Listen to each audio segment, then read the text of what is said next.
എല്ലാ നല്ലവരായ സുഹൃത്തുക്കൾക്കും മറ്റൊരു വീഡിയോയിലേക്ക് ഹാർദമായ സ്വാഗതം.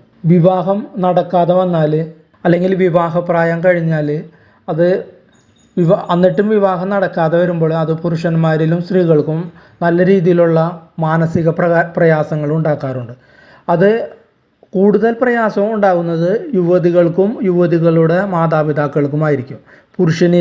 പുരുഷന്മാർക്കും ഉണ്ടാകും. എന്നാലും നമ്മൾ കമ്പയർ ചെയ്യുമ്പോൾ പുരുഷനിൽ നിന്ന് കൂടുതൽ പ്രയാസങ്ങൾ വിവാഹം.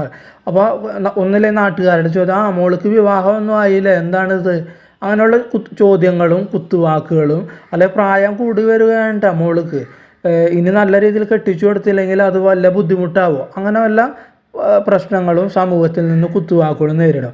അപ്പോൾ അതിന് വേണ്ടിയിട്ട് നമുക്ക് ചില പ്രാർത്ഥനകൾ അല്ലെ ചില വഴിപാടുകൾ നടത്തിയാൽ അതിന് ചില ശാശ്വതമായ പരിഹാരങ്ങൾ നേടാനായിട്ട് കഴിയുമെന്ന് പറയപ്പെടുന്നുണ്ട്.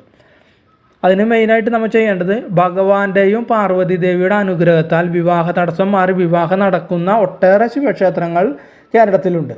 നമുക്കതിനെക്കുറിച്ചൊന്ന് പരിശോധിക്കാം.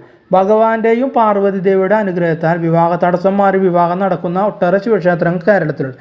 തിങ്കളാഴ്ച വ്രതം നോറ്റ് കൊടുങ്ങല്ലൂരിൻ്റെ അടുത്ത് തന്നെയാണ് തിരുവഞ്ചിക്കുളം ക്ഷേത്രത്തിൽ പള്ളിയറ പൂജ തൊഴുന്നത് ഉത്തമമാണ്. അതായത് തിങ്കളാഴ്ച വ്രതം നോറ്റ് കൊടുങ്ങല്ലൂർ തിരുവഞ്ചിക്കുളം ക്ഷേത്രത്തിൽ പള്ളിയറ പൂജ തൊഴുന്നത് ഉത്തമമാണ്.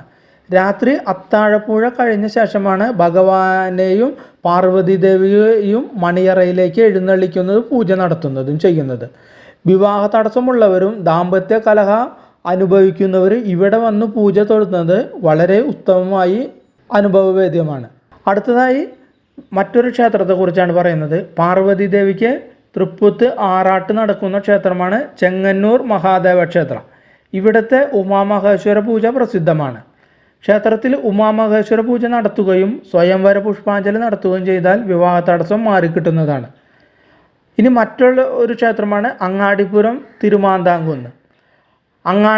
തിരുമാന്താംകുന്ന് ഭഗവതി ക്ഷേത്രത്തിൽ ശിവഭഗവാന് പ്രധാന പ്രതിഷ്ഠ. ഭദ്രകാളി ക്ഷേത്രമെന്ന പേരിലാണ് പ്രശസ്തം.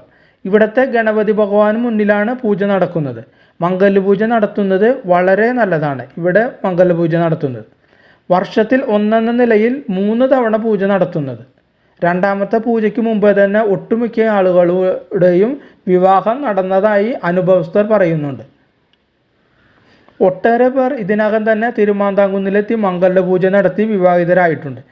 അതുകൂടാതെ മറ്റൊരു ക്ഷേത്രമാണ് തിരുവൈരാണിക്കുളത്തെ നടതുറപ്പ് മഹോത്സവത്തിൽ ക്ഷേത്രത്തിലെത്തി തൊഴുത് താലി പാർവതി ദേവിക്ക് കൊടുക്കാമെന്ന് നേർന്നാൽ വിവാഹ തടസ്സം മാറിക്കിട്ടുന്നതായി പറയപ്പെടുന്നു. ഇവിടെ വിവാഹ തടസ്സമുള്ളവർ തൊഴുന്നത് ഉത്തമമാണ്. അതുകൂടാതെ മറ്റൊരു ക്ഷേത്രമാണ് പാലക്കാട് പുതുശ്ശേരിയിലെ സൂര്യചിര ഉമാമഹേശ്വര ക്ഷേത്രം. ഈ ക്ഷേത്രവും പ്രശസ്തമാണ്. ഇവിടെയും വന്ന് പൂജ നടത്തി ഒട്ടേറെ പേർക്ക് ഗുണങ്ങൾ ഉണ്ടായിട്ടുണ്ട്. അതുകൂടാതെ മറ്റൊന്നാണ് ഗുരുവായൂരപ്പന് ഉണ്ടമാല കഴിക്കുന്നത്. അതുകൂടാതെ മറ്റൊന്നാണ് മള്ളിയൂരിൽ ചെന്നിട്ട് പഴമാല നടത്തുന്നത് വിവാഹം നടക്കാൻ ഉത്തമമാണ്. അതുകൂടാതെ മറ്റൊരു കാര്യം എന്ന് വെച്ചാൽ ഗണപതിയെ പ്രാർത്ഥിച്ചാലും വിവാഹ തടസ്സം മാറിക്കിട്ടുന്നു. അതായത് ബ്രഹ്മചാരിയായ ഗണപതിയെ വലം വെച്ച് പ്രാർത്ഥിച്ചാൽ വിവാഹഭാഗ്യം സിദ്ധി ഉണ്ടാകും എന്നൊരു വിശ്വാസമുണ്ട്. അതിനെ സാധൂകരിക്കാനായിട്ട് ഒരു കഥയുമുണ്ട്. അത് കഥ തന്നെയാണ്. വള്ളിയെ പ്രണയിച്ച മുരുകന് അവളിൽ നിന്നും അനുകൂലമായ ഒരു മറുപടി കിട്ടിയില്ല. അവളെ സ്വന്തമാക്കാനായി മുരുകൻ തൻ്റെ ജ്യേഷ്ഠനായ ഗണേശൻ്റെ സഹായം തേടി. അപ്പോൾ ഗണപതി ഒരു ആനയുടെ രൂപത്തിൽ പ്രത്യക്ഷപ്പെട്ടു. ആനയെ കണ്ടു ഭയന്ന വള്ളി ഓടിച്ചെന്ന് അപ്പോൾ വേടൻ്റെ രൂപത്തിൽ നിന്നിരുന്ന മുരുകനെ കെട്ടിപ്പിടിച്ചതായിട്ടാണ് കഥ. അതോടെ അവരിൽ പ്രണയം നാം വിട്ടു. അപ്പോൾ അതുകൊണ്ടാണ് പറയുന്നത്, ബ്രഹ്മചാരിയായ ഗണപതിയെ പ്രാർത്ഥിച്ചാൽ തന്നെ ശരണാഗതി പ്രാപിക്കുന്നവർക്ക് വിവാഹവരം നൽകി അനുഗ്രഹിക്കുന്നു ഗണപതി. അങ്ങനെയോ ഒരു കഥ നിലവിലുണ്ട്. അപ്പോൾ വിവാഹം കഴിയാത്തവർ ഇതിൽ ഏതെങ്കിലും എല്ലാം ചെയ്തിട്ട് നല്ലൊരു ദാമ്പത്യ ജീവിതം എല്ലാവർക്കും ആശംസിക്കുന്നു.